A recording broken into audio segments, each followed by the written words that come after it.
So I don't know if you heard about this. I just wanted to start with this because I think it works really nicely with the episode. So Kyoto University in Japan has created an AI monk. So it can speak scripture, give you spiritual guidance, and it can even perform gestures like prayer. Okay. So I wanted to ask, do you think that there'll be an AI processor? That's fascinating. I know, right? I think, given what we know, I think it will come over time. Ooh, interesting. I think to start off with, it'll be challenging. Yeah. But as AI is evolving and how people are upgrading, and it's constantly upgrading, Yeah. I think over a period of time it will come. I think that was an interesting one for me because I was like, I feel like the spirit aspect of it Oh, will lack. Do you know what I mean? 100%. I totally agree with you. Yeah. But the average person today Doesn't have spirit. So They are robots anyway. we're basically, we're not present, and we're, yeah, I say robotic. Okay. So yeah. Hello, everybody, and welcome to a brand new episode of the Uncovering Greatness podcast. As always, I am your host, Sule, and here at the Uncovering Greatness podcast, what we do is, we discuss things, business, life, people, you, what's going on. Hopefully, we teach you something. Hopefully, there's lessons you can take. Yep. Things you can apply. Hopefully, it's all hope.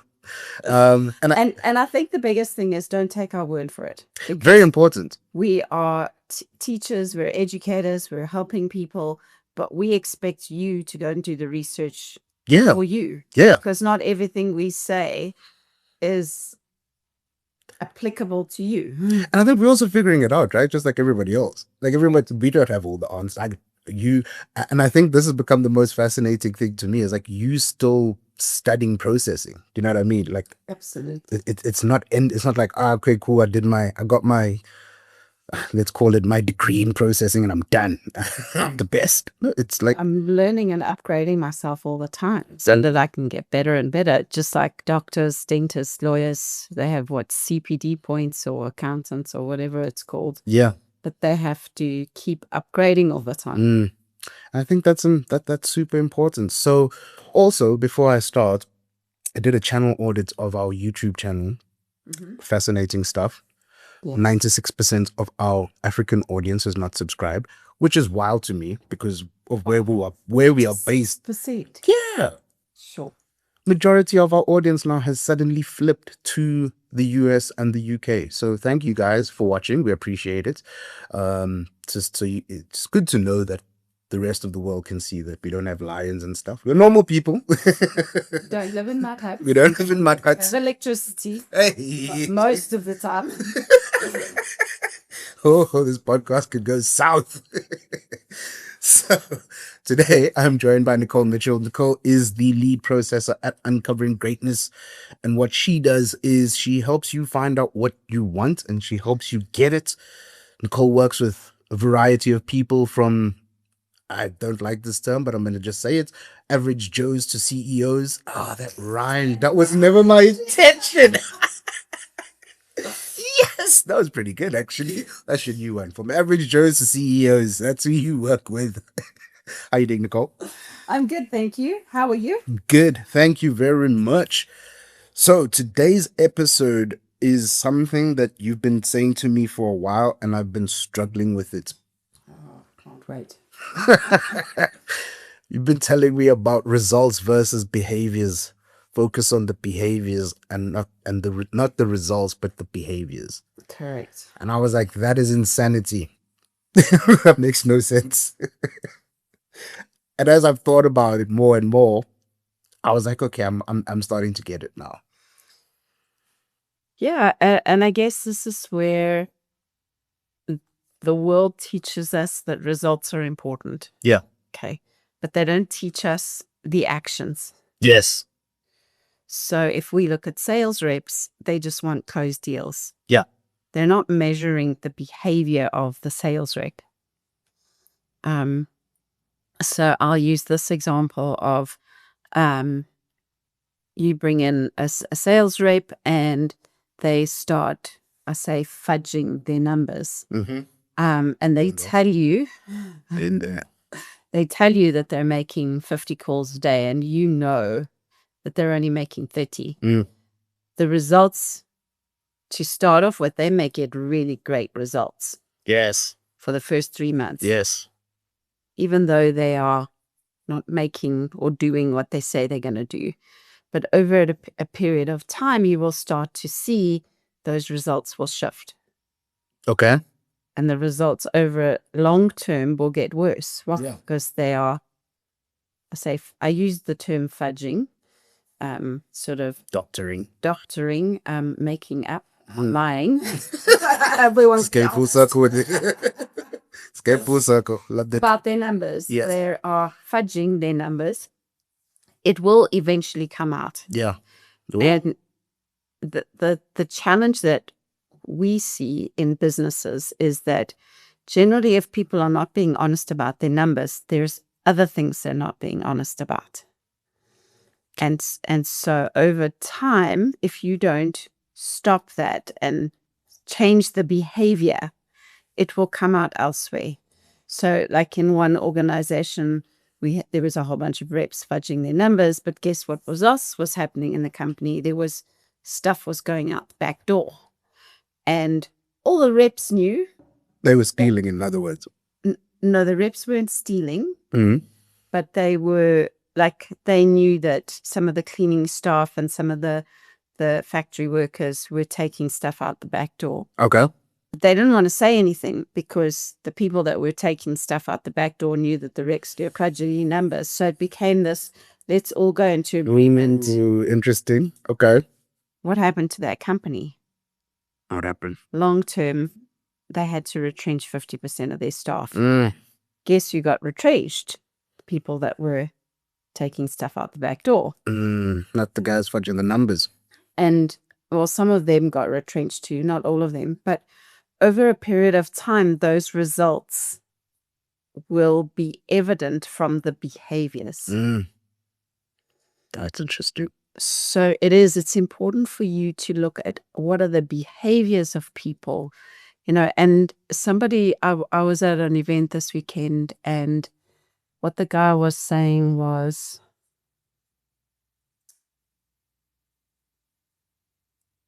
culture, and I can't remember the exact word he used, but basically culture and environment win over strategy hands down every time.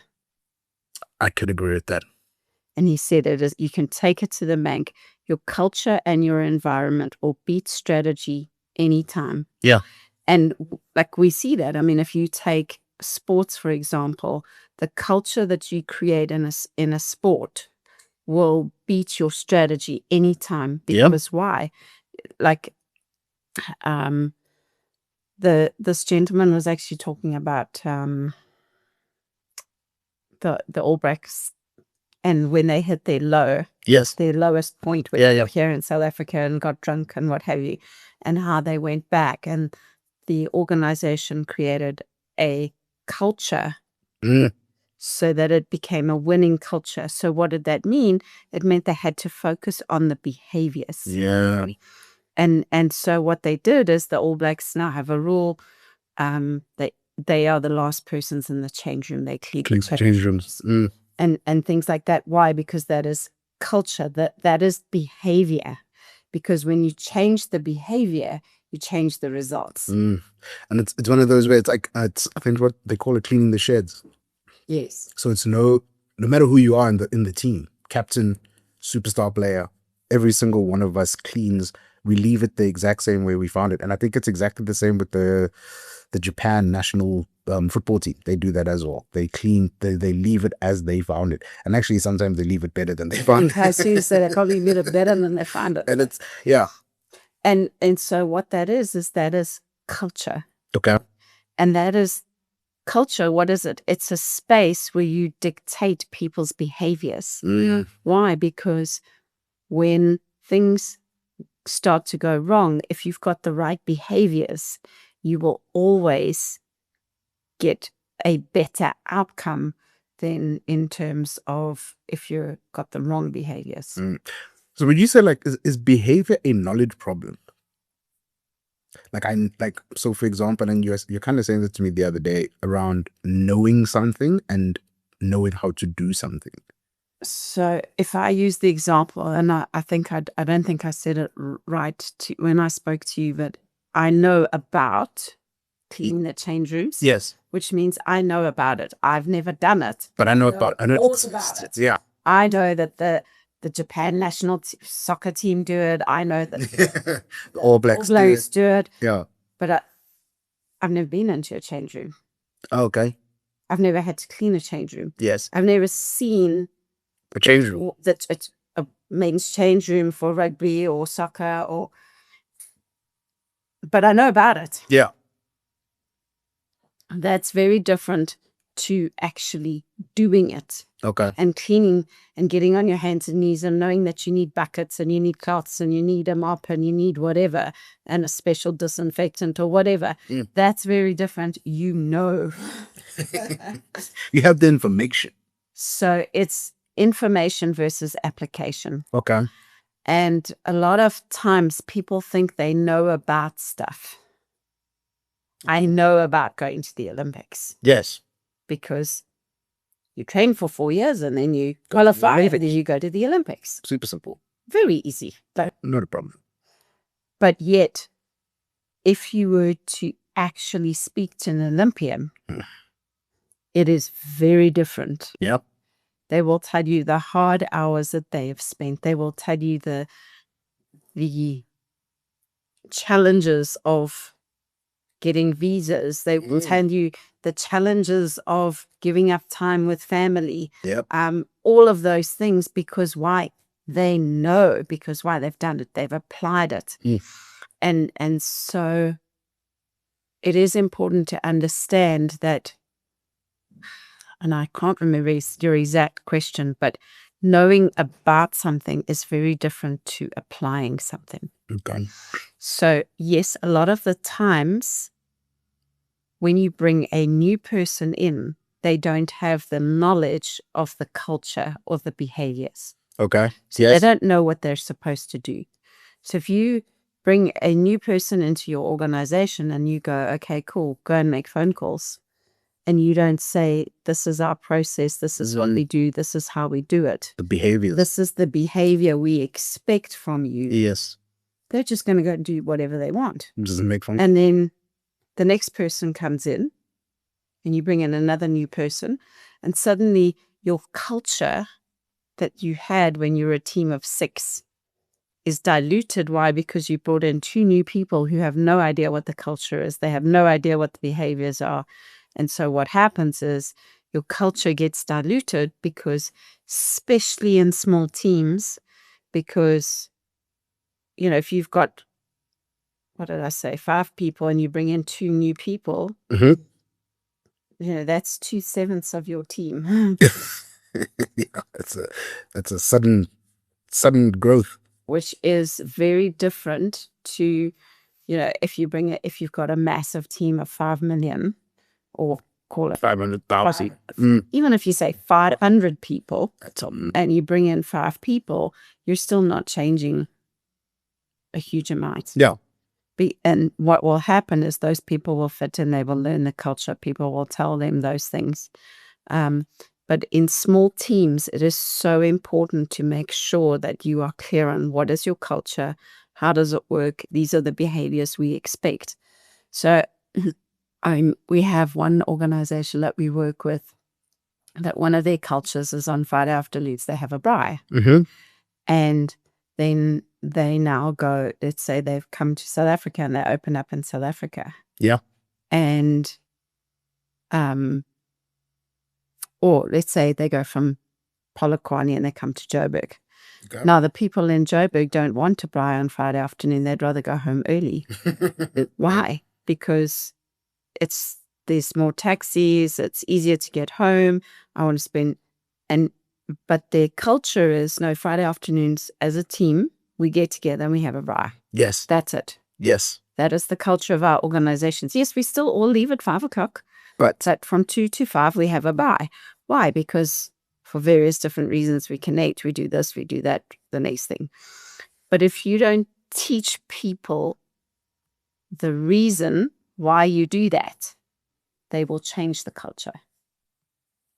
And then it becomes the changing of the culture. And there's actually, sorry, there was a stat that I was reading that says, so it's like I think it was 96% of leaders know the importance of culture in their business, but only 12% make an active play to actually put it into practice. Yeah, because it's not natural. What do you mean? Well, what I do and what you do are two different things. Yeah, fair. So it's not natural for me to tell you that you should wear deodorant and shower every day, because it's uncomfortable for me to say those things. But our culture is, I guess, okay, I got you. And it's whether it's, and I know that's an extreme example, Yeah. but that's the reality, is that it's uncomfortable to tell you that on Friday afternoon you have to stay for a drink. Okay. Even though it's our culture, this is what we... Even though it's our culture and it's what we do, it's like we've become such a politically correct culture or world. We don't want to offend anybody. Yeah. But we're so scared to say you have to have a drink with us on Friday afternoon. Nobody said it had to be an alcoholic drink. Yeah. It's no. But you have to juice. You can have a water. Drink. Yeah. And people go, oh, shame. I know that her husband's sick and blah, blah, blah. She's got to fetch kids from school. And, maybe I'll just let her go. And it's that one-off. You think that it's going to happen once, but it's... And also, who's watching when you give them that one-off? Correct. And this is what we don't know. And then it becomes awkward. And then it becomes you said, she said. And then people Blair calls it stamp collecting. People stamp collect. Yeah. You said she could go early. How come I can't go early? Yeah. You did it for her. Why didn't you doing it for me? Why aren't you doing it for me? Or, and then they point fingers and what have you. And so it becomes very challenging to teach culture. Why? Because most people do their own thing. Yeah. And so it's hard to say to people, right, our culture is that on a Monday morning we come in, and in our meeting, if you are late, you pay a fine. Yeah. That's the culture. That's the behavior. And that changes behaviors. I mean, we saw it last year, right? When we implemented a thing around, because we have, you guys can't see them, but for anybody who's been in our office, we have these boards where we have our to-dos and stuff on there. Things you got to do for the week. And we implemented this thing of, if you don't write it down on the board, pay R100 fine for every day that you don't write it. And it was incredible how quickly the behaviors changed. Oh, yeah. It was amazing. Why? Because there was a pain point. Okay, yeah. If you'd made it R5, well, yeah. If I have to pay $20 at the end of the week, so what? Yeah, and that's 20, what am I going to do with $20? But it was a big amount of money. It was $100. So now, at the end of the week, to pay R500 at the end of the week, that's a lot. Yes. So you hit the pain point to create behaviors. But in order to do that, you've got to get buy-in from everybody. So it wasn't just a case of, everyone came around and we said, guys, you're not doing this, so you have to pay a fine. We didn't do that. We said, right, people are not writing on the boards on time. How should we handle this? What is the best way?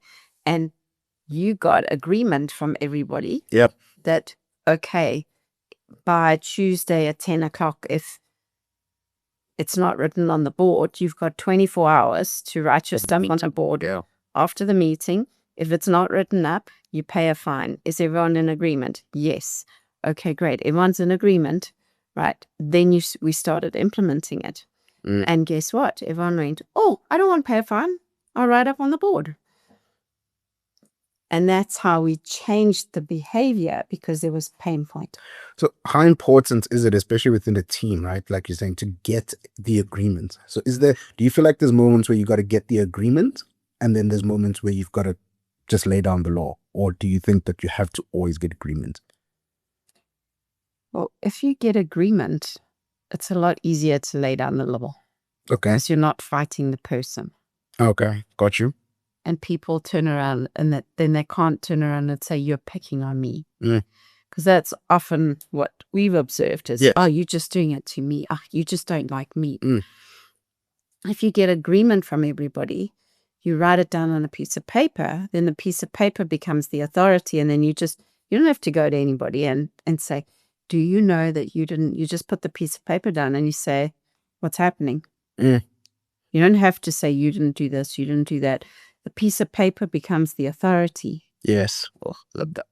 Love that. And then then you take all the emotion out. Why? Because you agreed to this. You said you would do it. Okay. Yes, there is a time and a place where you have to lay down the law and say, right, this is non-negotiable. Yes. Especially in emergencies and things like that, when things are really bad, it's like, okay, this year we are in the crap. There is no leave in December. Yeah. Like, that's it. We're canceling all leave. This is, business. Need to get agreement with you because the business is in absolute dire straits and we need to get a project finished. And if we don't get the project finished, no one's going to get paid. And because I out of a job anyway, so you got a choice. You can go out there and be out of a job, or you can stay here and get the project done and fight for it. So or you say, right, guys, we're canceling all leave unless blah blah blah, and you put some conditions to it. But I think it is critical that people get agreement from all of the staff. Why? Because they have an option to change the behavior first. So you're giving them a choice. Do you want to change your behavior or not? So I'll flip that question to like an individual now. Because I'm gonna make an agreement with myself and I am gonna break it.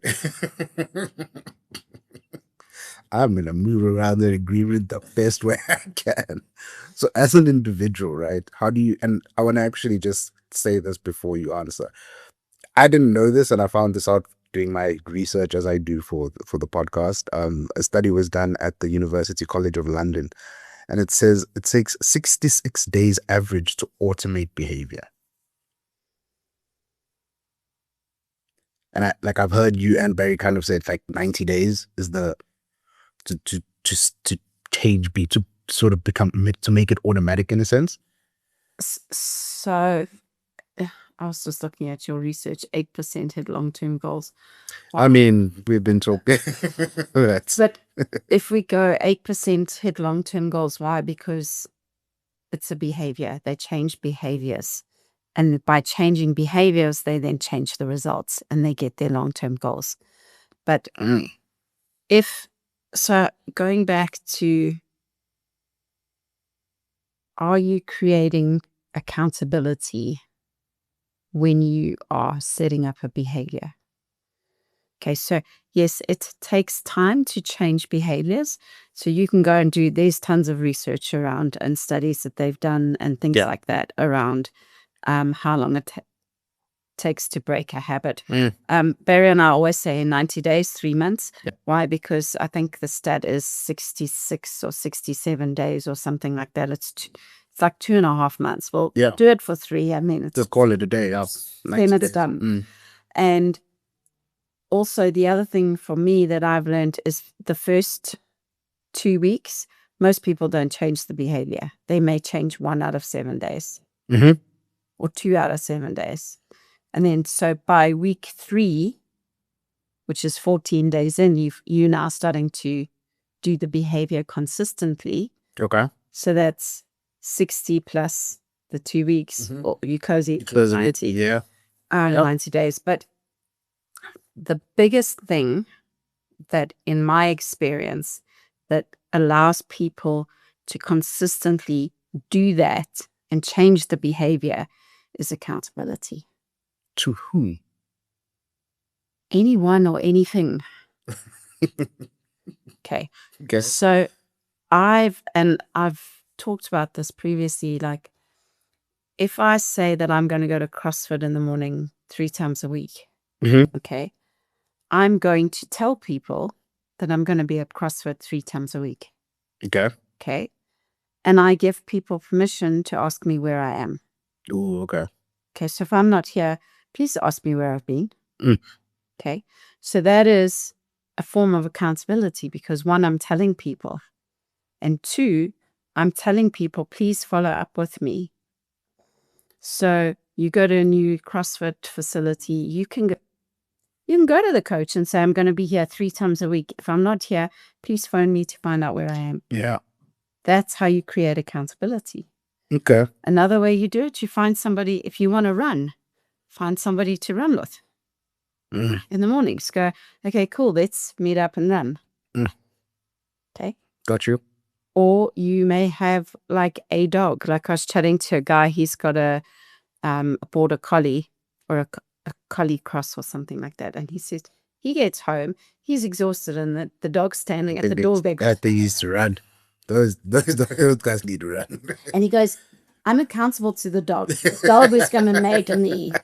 That's best friend. And because why? He said he also knows that if he doesn't exercise the dog's going to rip the furniture, the dog's going to do things it's not supposed to do. So he's created accountability with an animal. So that's why I'm saying it doesn't need to be a person. It can be a thing. It can be a... And I think also, like you said, that there's the pain point, right? Because if the dog doesn't run, it's going to chew up the couch, and now you're going to have to buy a new couch as pain. Correct. So there are lots of different ways to create accountability to the behavior. But and sometimes it's just write it down and say to somebody, I'm going to give you my results. So going back to at the start, how do you change behaviors with a sales rep?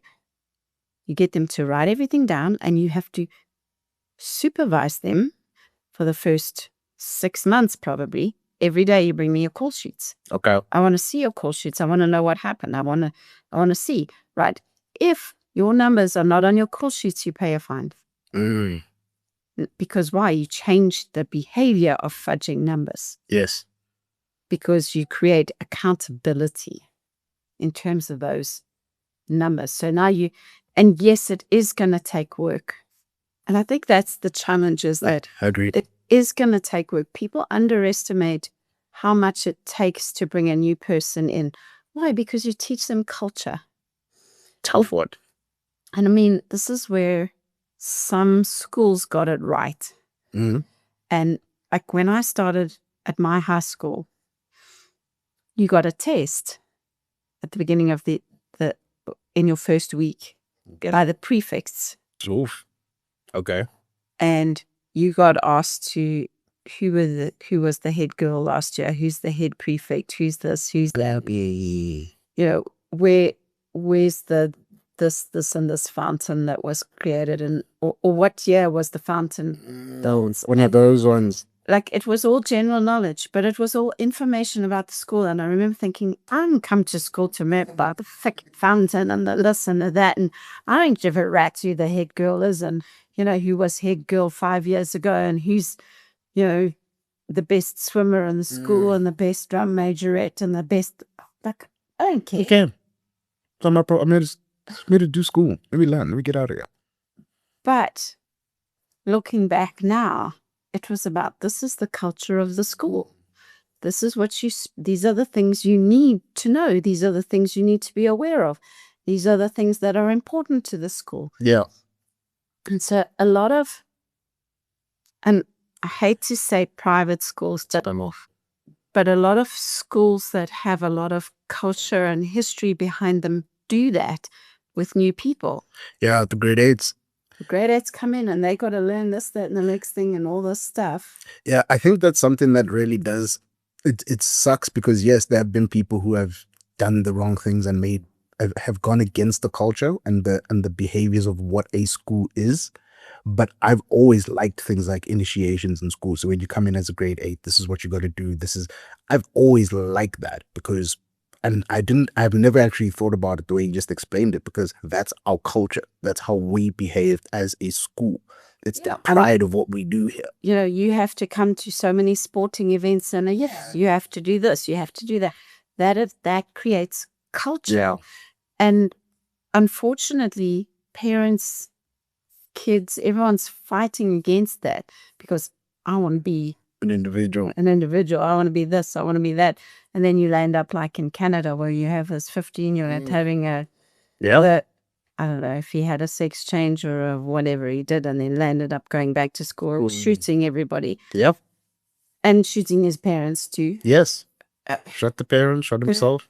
Sorry, that's I don't, like, don't know look, we don't know. We just know the story. We're not going to speak about their gender. The biggest thing that I would say in that is that the culture has been diluted. Yeah. So there is no culture, there is no set of behaviors, there is no set of rules. So I'm just going to do whatever I want, and then what happens is you get the negative effects. So you get kids shooting kids. Yeah. Or you get factory workers stealing and getting retrenched. Yes. There are long-term effects of those things. Why? Because big cost. The culture was shifted or changed or not taken into account. Yeah. And unfortunately in our world today is we are seeing it more and more. And I think the biggest thing, going back to like initiations and things like that,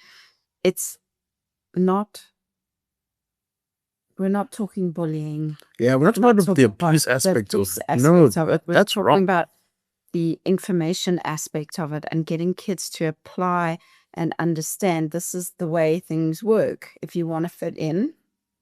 Yeah, you know, the thing is, I actually believe that that's why it was so easy for me to get into this organization, because I came from a school where we were very big on culture, behaviors. This is what you do. Yes, I was, rugby player and all of that. And we had very strong cultures. This is what we do, practice, game day and all of that. And this is our sort of start of the season was always, this is what we aim to. This is our goal for the season. This is our mission for the season. And when I came into here and Barry was talking about mission, I was like, I got you. Don't worry. Like, I don't even have to question what a mission is. These are the behaviors that you need to have to be a part of this organization. That was tricky to me, but it was easy for me to adapt to it because I felt like I came from, it was a place where it existed, where I feel like nowadays I feel like now people are coming into spaces that have cultures and traditions and things like that. And they're going, I don't want to do that. Correct. And it's like, okay, then bugger off. So, you can take, like, it's just like somebody goes into the Springboks and they say, I'm not going to wear a green jersey. Okay. I don't like green, so I'm not wearing it. Or don't be part of the Springboks then. Like, easy. And this is where it is. It's like people don't understand that in certain leagues, whatever, if you're not all wearing the same color shirts, you get fined. Yes. Well, the reason why you have to wear a green shirt is so that the umpire can see who you are. Are you on the blue team or the red? Which team are you on? Like, because it's easy for them to see who made the infringement. Yes. And then the same person that goes, I'm not wearing a green shirt, will be the same person that runs down the umpire for not seeing what's happening. And you're going, well, of course they can't see because you wanted to wear purple. You were wearing purple. Nobody else wear. And it makes sense when you can see it, but when you come into business and you don't see those little things, you'll go, oh, well, I'm not doing that. Yeah, I don't want to do that thing. You're talking about people holding you accountable. So the funniest thing happened to me yesterday on my run. So I decided I was going to run out of my complex for the first time because I've been just running around the complex. And I was like, I woke up in the morning and firstly I had to make a decision, right? Because it's behaviors. Am I gonna actually run? Because it's dark outside. Like, fine, because I do that thing that you had spoken about, like leave your running shoes somewhere where you can see them immediately, so it forces you. And I saw them and I put them on and I'm like, cool. So I go for the run and I was coming back now from so I ran up and I was coming back down. And I was just trying to take a little breather, just trying to walk it off. And out of nowhere, I promise you, out of nowhere pops this man. And he says to me, running shoes are not meant for walking. I love it. I could have literally went, shut up. I'm tired. But that level of accountability just hit me hard. And I was like, damn it, he's so right. And I just started running again. And I was like, man, that it was it was somebody holding me accountable to, he had no idea what I'm doing. Correct. But he just wanted to hold me accountable because he was also running and was like, if you're going to do this, do it. But I think also coming from another runner, Yeah. they can see if somebody is dying. Yes. Like you've given it your all and you should be walking because you're going to collapse, you're going to collapse. Or, and this is where it comes back to knowledge. Like runners can see runners and they can see this oak is dying. Yeah. Like give him a break versus someone that's casually strolling. Yeah. He's like, dude. You saw them running just now and you're like, dude, you got boy in you. Come on. What are you doing? What are you doing? Like, and, I literally want to make t-shirts of that. And it is important to be aware of who are you getting your information from. 100%. Because at the same time, if some random stranger came past you and they don't run, they don't, and they make some comment and you're just going to go like middle finger, stuff you. I mean, I've been getting comments about my smoothies from people who aren't having smoothies, who aren't trying to be. And I'm like, why you know about it. I'm so happy that you know about smoothies. That's great. Why are you not doing it? Why are you giving me advice on what I'm doing? And that was sorry, another example of knowing and the difference between knowing about it and doing it thing that you said. I feel like I've done all the research on Hyrox. I know it. I know about it. You know all about it. I know all about it. Everything. I know that it's in different countries as well. And I know that some of the dates where it's happening in London, Budapest. I know it. And then I did the simulation for Hyrox. And I was really like, I didn't know anything. And you know what? I'm going to tell you about Hyrox. Yeah. When you go, and this is something that no one ever told me, is when you start and you go through that tunnel and there are flashing lights and there is loud music and your heart is racing at 1,000,000 miles an hour because they've created this huge vibe at the start. Yeah. And there's flashing lights and these cameras and these big screens that go, and are you ready? Yeah, he's getting the shit out of me. No one told me that until you get there and suddenly your heart is racing and now you're trying to calm your heart rate down because there is this huge vibe going that no one told you about, that, and it's lights and sound and if you're not aware of that, it throws you off. Yeah. Because it's only when you're physically in the tunnel, well, they call it the start. Okay. Is this big flipping, they call it the tunnel because that's what it is. You run through this tunnel when you start, but it's loud and it's not nice.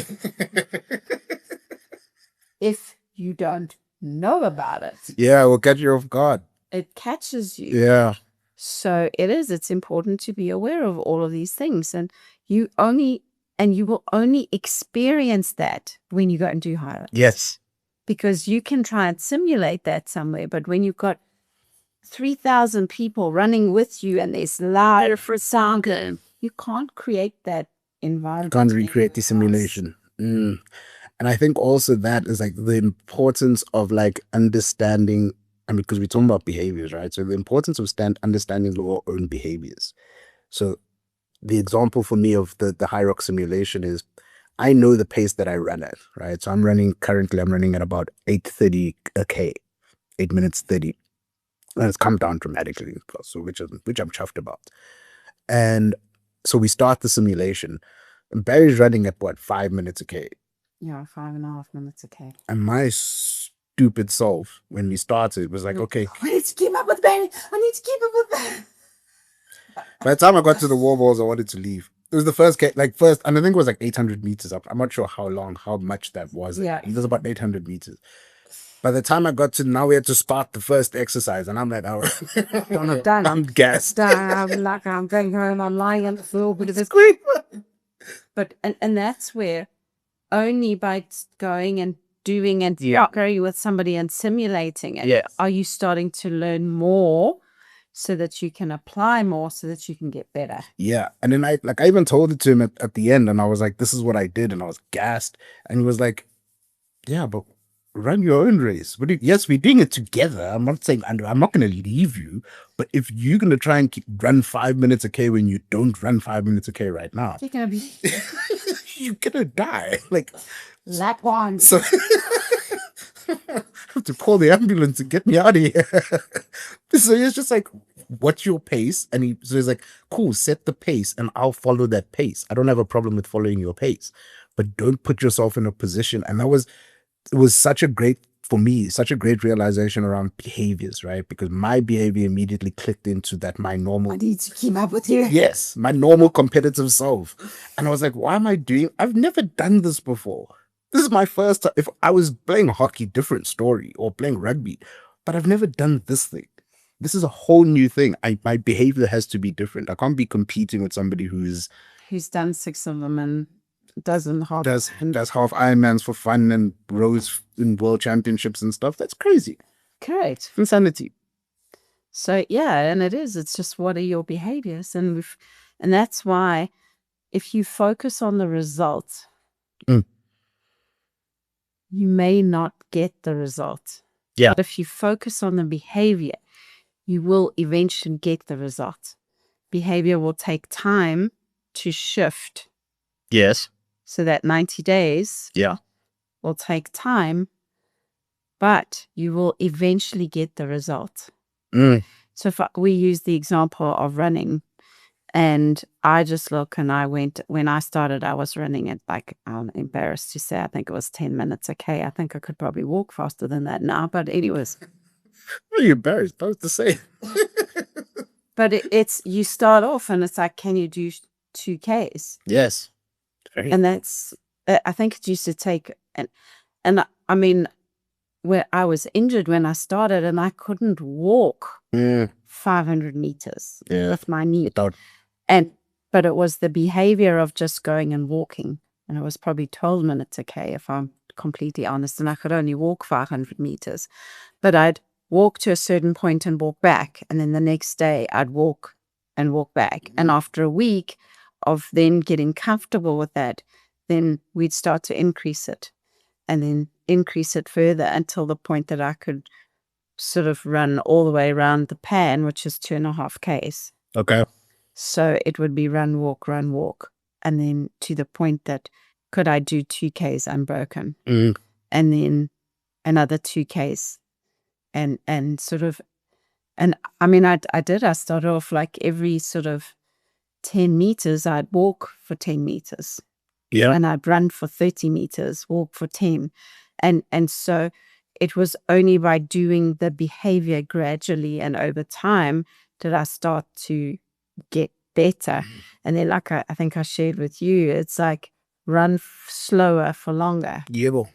And there's things like that have, but only in trying to improve and actually running can you actually experience what that means. 100%. And so it's just understanding it's the behavior of showing up every day, putting your running shoes on. It's doing the boring stuff. The hard stuff. Hard. No, yeah, it's very hard, but it's also very boring. Like, running is boring. I don't think so. I get super. I used to think so. Oh, okay. I used to think so. Yeah. But I also run with my dog. Yeah, that's so fine. It's never worrying because we're always dodging dogs and dodging all sorts of things. So like a video game as well. How do make it exciting? Get a dog. Okay. To go run with. And it's just like I mean, we got a little SPCA special, and you can only run with him when they're a year, and he's almost a year. So I kind of sort of have taken him for a run a few times, and he loves it. And I mean, every morning I go off to work and they stand at the door like, are we coming? Yes. So it's just understanding that yeah, there's benefits to all sorts of things, but Yeah. you can create accountability through behaviors. And it is so important to look at what are my behaviors. And they say that, you can have two skinny people that eat virtually the same thing every day, except the one person has a donut and a Coke every day. Mm-hmm. And you take those same two people who eat healthy, exercise, do all the things, but one person has a Coke and a donut every day. In 5 years' time, Mm-hmm. they'll have very different health metrics than when they started. Damn. But they did exactly the same thing With just one different behavior. with one small behavior. That's crazy. But you don't see the effects of a chocolate and a donut, or you don't see to the Coke and a donut. You won't see those effects. Even after 1 year, you probably won't see the effects. That's true. But in 5 years, you'll see the effects. Yeah. And that's the problem, is that people are focusing on the results. They're not focusing on the behavior. Yeah. And it seems small, but the effects are huge when one person's lying in a hospital bed and the other's still running marathons. So what would you give the people's listening, the people in the US, the UK, and the 4% of South Africans? What advice would, not advice, but Subscribe. I mean, just, it's a behavior. Just subscribe. It's a button. Push it, please. But what would you give them, like, takeaways for example, to help shift behaviors? Because it is freaking difficult, right? Let's not. So the biggest advice I would give you is celebrate the behaviors you change, and celebrate and be aware that we don't expect you to change everything today. So, like I say to people, if you do gratitude, go and practice doing gratitude every day. And they'll come back and go, oh, you know what? I only managed to do it twice last week. I'm such a failure. And I'm like, that's 2 more times than you've did in your entire life. Celebrate the win. You change the behavior. Acknowledge the things you did do, not the things you didn't do. So, right, can you do it again 2 times next week? Yeah. And get excited. And then 2 times again the week after. Great. Right. Then you up it to 3 times. And so sometimes it is changing behaviors slowly. And there are some behaviors that you can change slowly. But there's also behaviors like, I can guarantee that people that are alcoholics can't go, oh, I'm done today. I've just got 2 drinks is too many. Yes, no, you got. So it's just understanding that everything's different, but celebrate what you did do. And that's why, like, in terms of alcoholics are counting what they did do. I've been alcohol free for this X amount of days. Yeah, that are celebrating the things that they did do. And that's hard for them. And I'm just saying this because somehow, some way, my feed is showing me sober groups. I'm not part of that, just so I'm clear. But to actually see people talking about, I've been 120 days sober, but every day gets harder. It does, because it's further along the thing. It's like when you run a marathon, it's like, this is a place I haven't been. Yeah. So if I've only ever run 15 Ks, like this is what I did in my first half marathon. I say first, but only one. But I'd run 15 Ks, and then in the marathon, I got to 15. Trust me, the hardest 2 Ks were 19 and 20. The last ones. They were places I had not been to before. Yeah. I feel that so much, because I think it's so crazy that we don't think about things like the way you've explained everything on this episode. Very simple stuff, right? If you're going to lose weight, start slowly. If you want to get better at your call, start slowly. You've never made 100 calls, start with 5 and celebrate that you did 5, because you've never done 5. Just don't fudge the numbers. Don't put a 0 after the 5. Correct. Because you're lying to yourself. And other people know. And I think that's the irony, is that everybody else knows. Yeah. You don't. Yeah. Everybody else does. Yeah, I think I've started to realize that now. As I get older, I'm realizing, when I was fudging my numbers, I thought nobody knew. Man, how stupid I was. Ignorance, a beautiful thing. Yep. Sometimes it's just better to own it. Absolutely. Because Change the behavior. Change it. Yeah. If you don't own it, you can't change it. Yeah, you just keep lying to yourself and then wondering why. And I think that's just the crazy thing. This doesn't work. Why my results aren't changing? Why even lying to yourself? What do you mean why your results aren't changing? Ladies and gentlemen, thank you for joining us. We hope that you got value out of this episode. If you did get value, please hit the subscribe button. If you didn't get value, please hit the subscribe button, and then we can give you some value. Come watch the next one. The next one will be better, we promise. This one before, that was very good. So please don't forget to subscribe. If you're in South Africa, subscribe. Thank you guys for watching. Thank you guys for taking the time. Bye. See you next week.